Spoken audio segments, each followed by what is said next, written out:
Good girls do not avoid high status males. Not at all. Good girls, they may not stick around as much or something like that, but good girls do not avoid high status males. High status males do not have any disadvantage across any of the playing fields at all. It doesn't matter if you're a high status male who's the most famous man in the world has an advantage with virgins and hoes alike. The exact same. He's that guy. That's it. You can definitely come across good girls. There's good girls everywhere. There's good girls, but also I'll tell you another thing that a part of this equation to have the conversation professionally is a lot of women are a reflection of their men. So a lot of women, especially if they're not completely broken, let's say you've had a girl, she's had 3 or 4 boyfriends, whatever.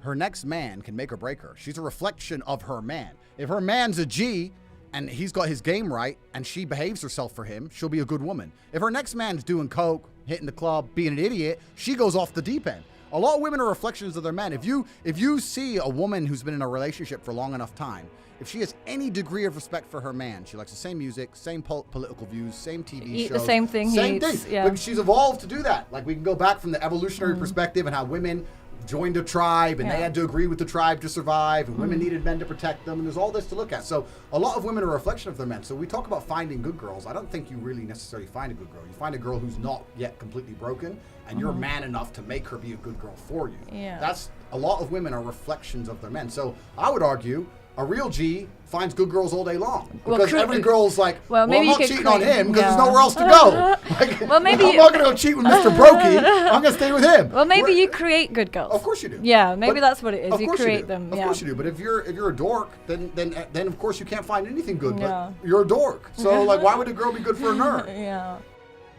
You know, so this is where a lot of it comes because in as I well. know you think that girls can meet a nice guy, but there's certain girls, when they look a certain way, the nice guy doesn't even want to talk to them. He doesn't want to approach them. So she doesn't actually access nice guys. She ends up accessing the player because he's the one that approaches her the most. No, but the reality is men judge women by their looks. Yeah. Especially initially, as we do. And so do women. Exactly. Yeah. This is what we do.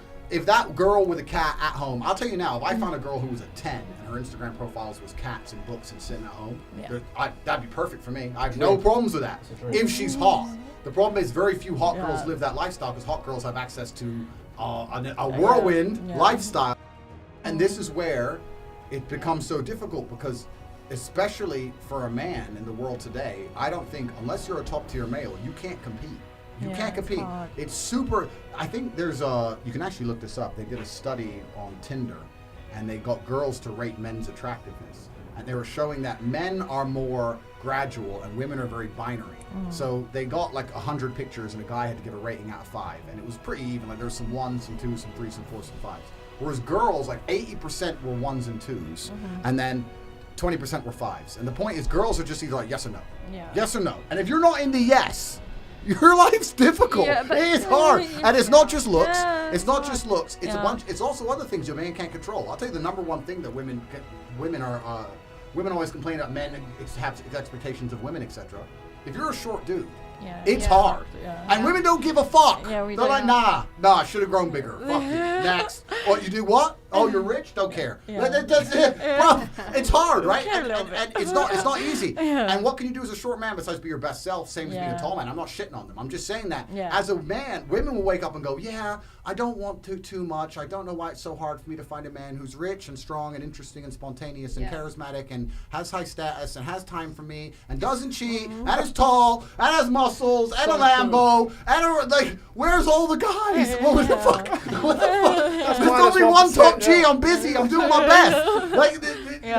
It's hard. And if you're a normal dude, it's especially hard because social media, these women have so many choices. And this is where the actual thing comes into it. You look at, let's say, I'm talking about godless societies like America, etc. And like you said about the Thai happy finish, men don't care a lot of the time, right? So if you're an average chick, let's say you're a 6 or a 7, on a long enough time scale, if you keep answering your DMs, you're going to end up with a G somewhere. Even for just 2 days. Fly them out quickly, boom, or she's part of a group one time, whatever, you with a G.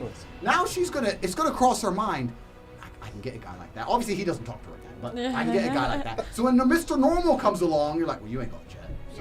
So even if you're a normal dude, even the normal girls you talk to have been ruined, have been polluted. It's hard. It's super hard for men. And I do think it's hard for women, but at least women have a bunch of choices and it's hard to make the right choice. There are huge swaths of the male population that have no choice at all.